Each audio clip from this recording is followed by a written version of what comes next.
welcome. This is According to Callus, and oh my gosh, it's been a week since I put out my last episode. I am terribly sorry. Life got in the way. And a little convention got in the way too. But that's what this is all about. We're going to call this the Convention Update. Yes, this is episode 204 of According to Callus, and I'm back. I missed the week, but it's not for lack of trying. So here we go. Quickly. The Republican Party still has a little bit of an identity crisis. The Republican Party did, however, get their business done, and we are going down a state, and hopefully we will improve some of the things we're doing and put a stronger set of teeth in rule number 43, as well as cause the platform planks that have been elevated to the status of a priority to actually see the light of day during a normal session. So let me go through a couple of the highlights, if you will.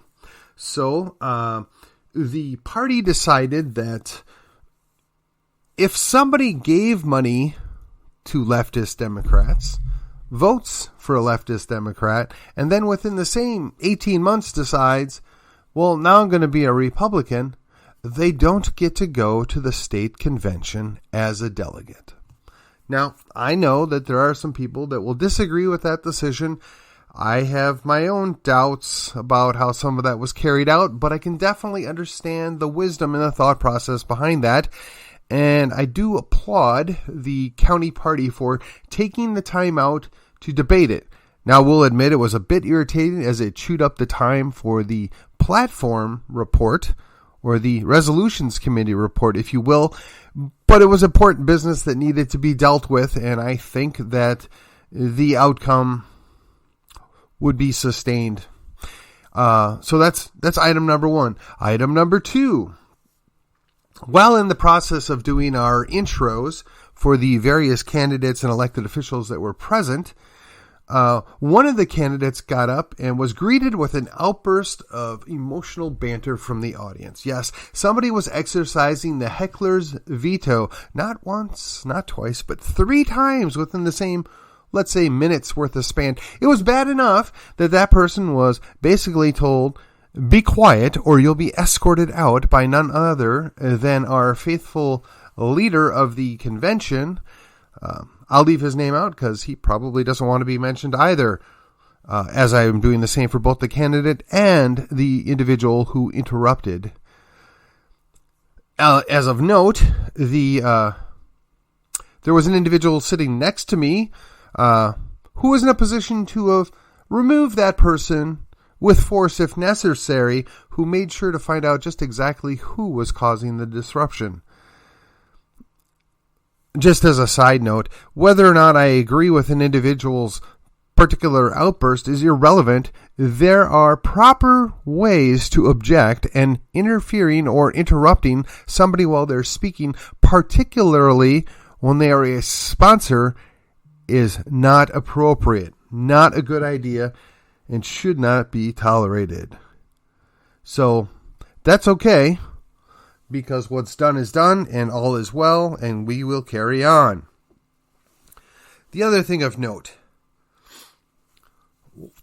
the platform committee met for north of 20 hours, and we really only had 2 or 3 people come and testify. However, as is the norm, there were some 40-something resolutions or platform amendments that were put forth at the convention. And before I go any further, let me just say that is your right.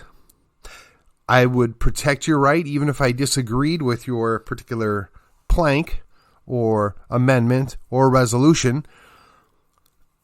However, it is frustrating because clearly these guys feel passionate about the platform, but they didn't show up or show any interest in submitting this stuff at the precinct convention or during the time we were meeting. Instead, they each submitted somewhere in the neighborhood of 5 resolutions or planks. I mean, there was a number of people that submitted, more than one, and yours truly has done 2 or 3 in a given convention as well. I have no disregard for that, and back in 2016, I didn't know any better either. I didn't even realize there was a committee you could go testify in front of. I was pleasantly surprised, and I've been fortunate enough to serve on that committee now twice.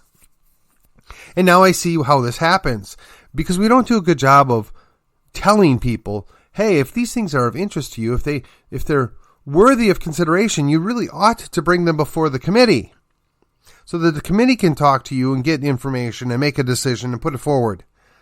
But as usual, that didn't happen. So we had 40 some amendments, and fortunately through some last-minute rule changes, we were able to hear about half of them. A little more than half, actually.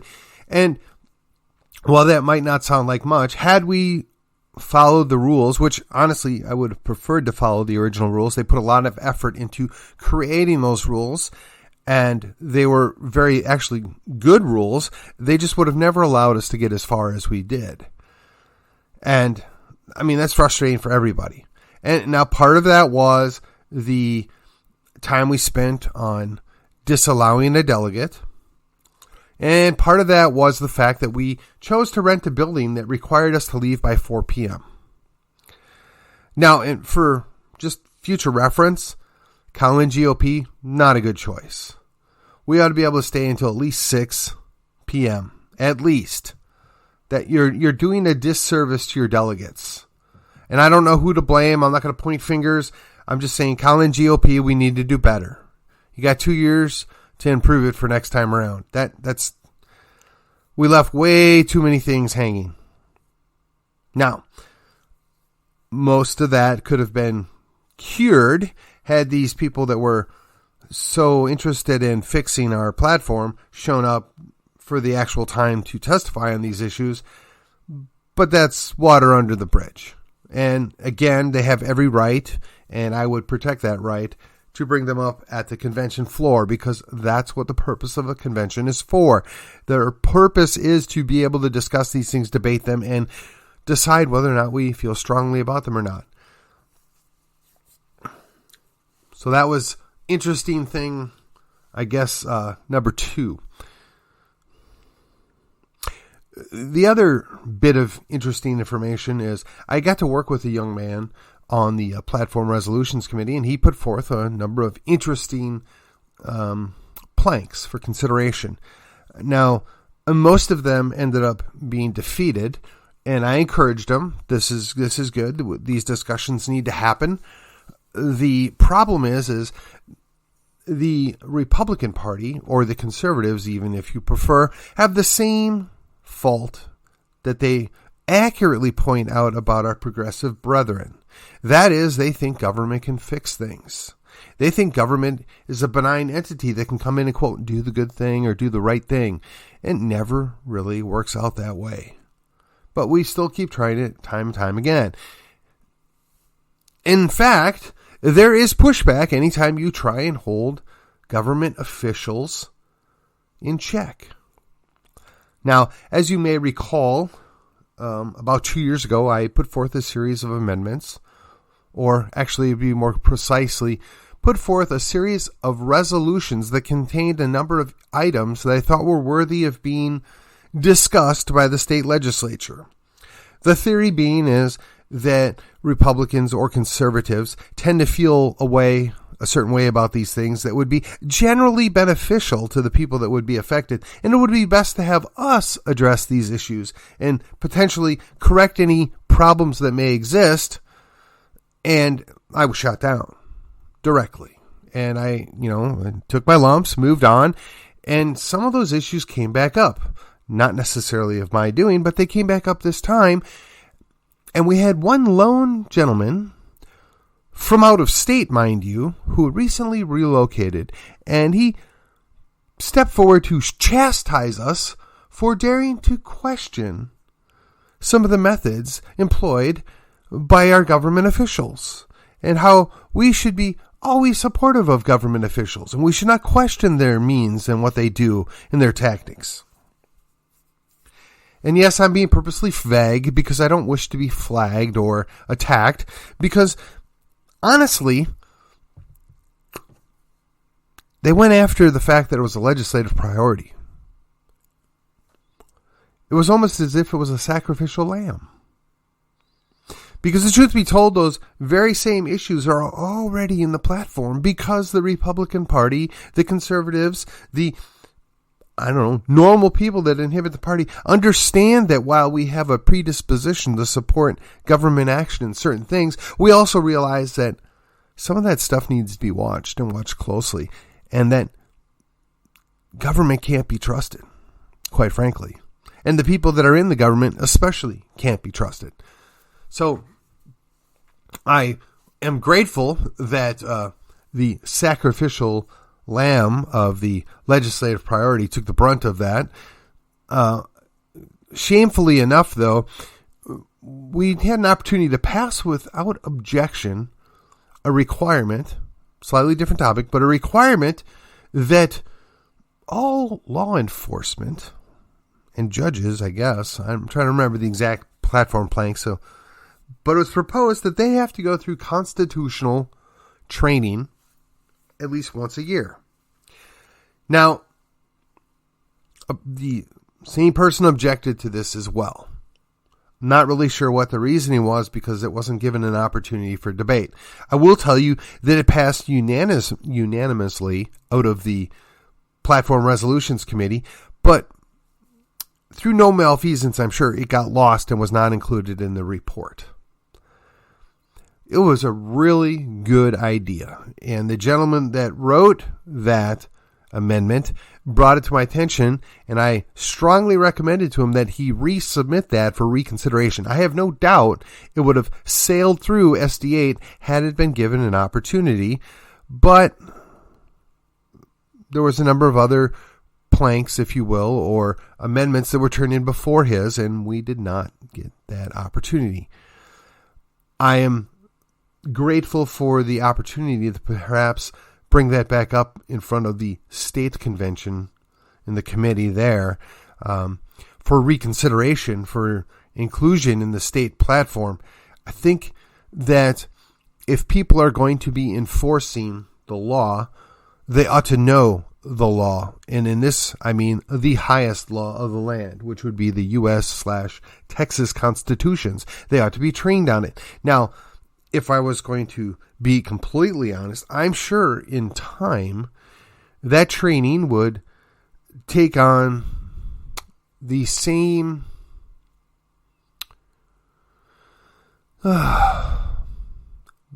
aura as certain other mandatory training takes, right? The people go there and they just check out.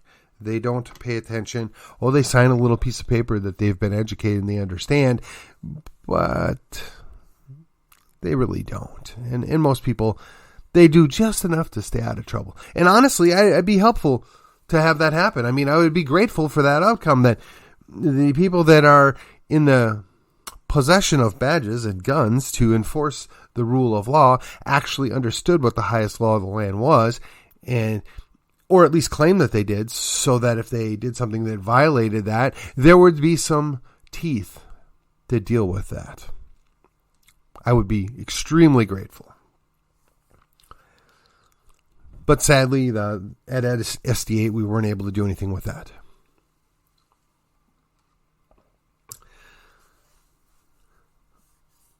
So, brief recap.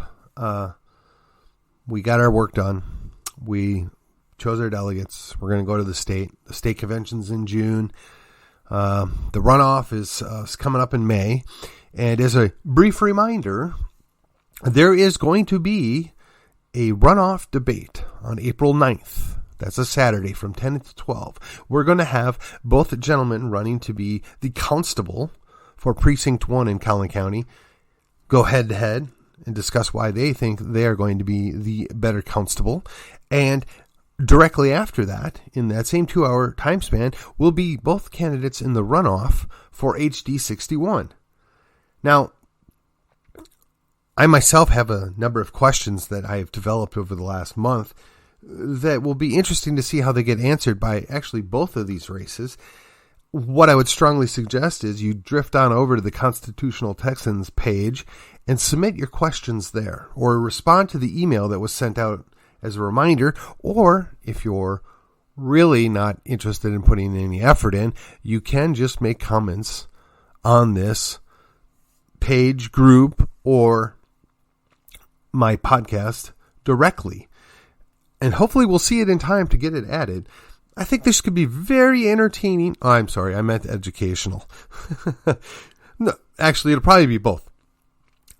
I want to be at least somewhat light-humored on some of these questions, but some of them, they need to be very serious questions. They need to give good answers because, honestly, whoever wins is likely to be with us for the next 8 to 10 years, and I'd sure like to make a good, educated guess on who's going to do a better job. I would like to know just a little bit more about the way they think and how they process things before we hire them. And that's essentially what this runoff is going to be, because both these districts are skewed heavily Republican, right? The Democrat can run, but the chances of the Democrat winning, not real high. I'm not going to lose sleep over that, to be honest with you, but it would be best if we had at least a somewhat loyal opposition to some of these things, because it keeps people honest. And really what we need is for our elected officials to be honest and do the right thing whenever possible, but in all things be honest. And I really think that there's a good number of them that struggle with that. They want to paint it in the best possible light. And hey, I was in sales at one point. I get it. You want to always be sunshine and lollipops and tell people about the unicorns and rainbows, but sometimes there's just bad stuff. And you got to be straight about it. You got to be honest and say, well, this is what we got. It's not the best situation, but this is how I think we can move past it. This is how I think we can best resolve it. But getting people to do that can be tough. But you should draw your own conclusions. You should really be doing your own research. And if you're not willing to do your own research, hey, you can listen to the audio of the debate, because we will post it here and there and everywhere, because we want for our voters to be educated, to know what it is they're voting for and why they're voting for. And while I would prefer that you agree with me and vote the way that I may vote, I would much rather that you have enough understanding and education of the situation or the issues at hand that whatever decision you make, you feel confident enough about it to be able to defend it. Because that's really what makes the republic work. That's really what's best for everybody involved, is an educated populace. Our founding fathers talked about that many, many times, and I know that there's a big push, even by some local elected officials, to just pretend those people never were around, or they were irrelevant, or, quite frankly, they're just bad men. But setting all that aside, your personal afflictions or personal opinions of their moral misgivings or shortcomings or problematic positions that they held that were actually quite normal 250 years ago, let us consider that much of what they said has borne out to be true. Prophetic, shows great understanding. Why would we want to reject that because we got upset about how they thought about one or two issues? So I'm taking a little time off reading a novel at the moment, but I intend to return to some of the books that I've picked up over the last year or two that talk about different ways that government can be dealt with. And I've talked about that from time to time, and we're right on the cusp of deciding about the Liberty Book Club. As spring comes around and the seasons change and schedules get adjusted, perhaps the time is coming. If you're interested, you think that might be worth your time, make a comment on this podcast episode. It can be as simple as count me in or I want more info. But do me the favor, do that. I mean, if you don't want to share the show, you don't want to like the show, you don't want to even comment on anything else, at least go to my Facebook page or send me a text. It's not that hard to get a hold of me and say, yeah, I'd be interested. What are you thinking? Anything. We have to be better educated. We have to have a better understanding of how these things are working, how they're supposed to work, what the ideals behind them were. It's very hard to sell something that you don't understand. You have to transfer your belief. And if you don't even know what you believe, how can you possibly convince somebody else? Couple that with the fact that we have to undo 12 years of programming for most people. And while we're on the subject of programming, let me just say that one of the issues that came up at the convention, we dealt with it in the committee, and I was happy to find a appropriate compromise without compromising the intent. By inserting the word ideally, you protect the idea, you protect the desire, but you also don't reject people that don't quite make that ideal. Now, in today's day and age, and everybody's so sensitive about every little thing, the idea that you're being rejected can be blown way out of proportion. So I counseled the delegation of the SDA convention, and I said, look, if you're upset about the way things are, you need to consider the fact that you sacrificed your children to government indoctrination for 12 years, most of us. Then you go to churches that refuse to address these issues, refuse to stand up and say the right thing, or this is what you should be doing. And then 20 years later, you act surprised when your generation that follows you, your children or your grandchildren, don't agree with you and they reject all the things that you were trying to teach them because you sent them to Rome and now they've come home as Romans. And yes, it's very convenient to blame the colleges. Well, I sent my kid, they were normal to college, and they came home pagans, or they came home, I don't know, choose your words, progressives. But the fact of the matter is you set them up before they ever went to college. If you sent them to a government school, the college merely exposed the shortcomings that they were given. It merely opened up that wound and caused them to question everything. You ought to be pointing that finger at yourself as parents or grandparents. And hey, I'm one of them. I'm with you. We have to make compromises. We do things that are less than perfect in order to be able to function and do things. But you've got to do your best to look out for your kids, your following generation, your grandkids. You make sacrifices. You do what you can. And even then, there's no guarantee that it's going to turn out perfectly. I know several families that did everything right on paper. Things didn't turn out perfectly. Do you blame the parents? Do you blame the kids? Do you blame society? Or do you just accept that we live in a fallen world and sometimes people do what they want, even to their own detriment? So, not surprisingly, SD8 did not see the wisdom in what I tried to explain. They were caught up by the idea that if only they can just reject a word and conserve a statement, that will somehow fix everything. I warned them that words weren't going to change anything. It was action. It was going to be behaviors. It was going to be leading. It was going to be time well spent. Hey, but we took a word out. We preserved a sentence. Everything's better. I hope they're right. I really do. I have my doubts.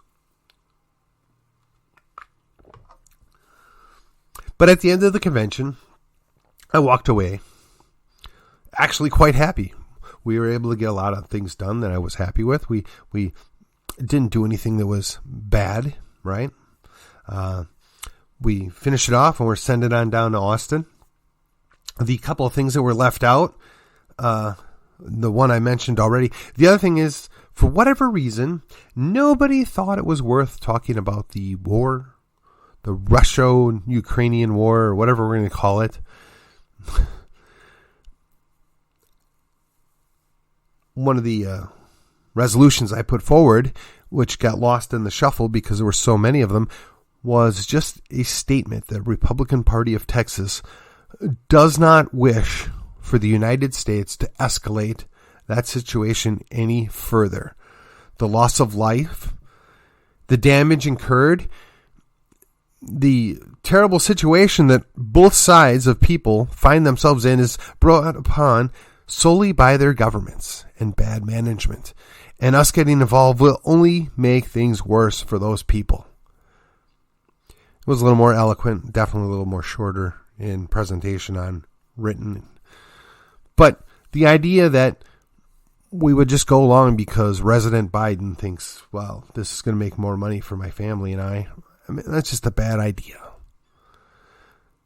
I know we all, quote unquote, benefit from wars, particularly when they're not in the United States. But the question is, do we really? Do we really? Do we justify loss of life because General Electric, Raytheon, Boeing, Lockheed, they made a little more money for shareholders? I mean, I'm sure ExxonMobil and BP and Royal Dutch Shell are all generally happy with the cost of oil right now, but are we really better off? I don't think the answer is yes. I'm going to do an immediate follow-up to this since it's Wednesday and I hadn't put out an episode in a week, so I'm going to try and do 2 tonight to make up some of that gap. Release one immediately and one probably later this evening. The idea being is that you got to put out the content. You got to get the word out. And as I say, this is, according to Callis, this was episode 204. This was my convention update and a few other things. I will see you on the other side.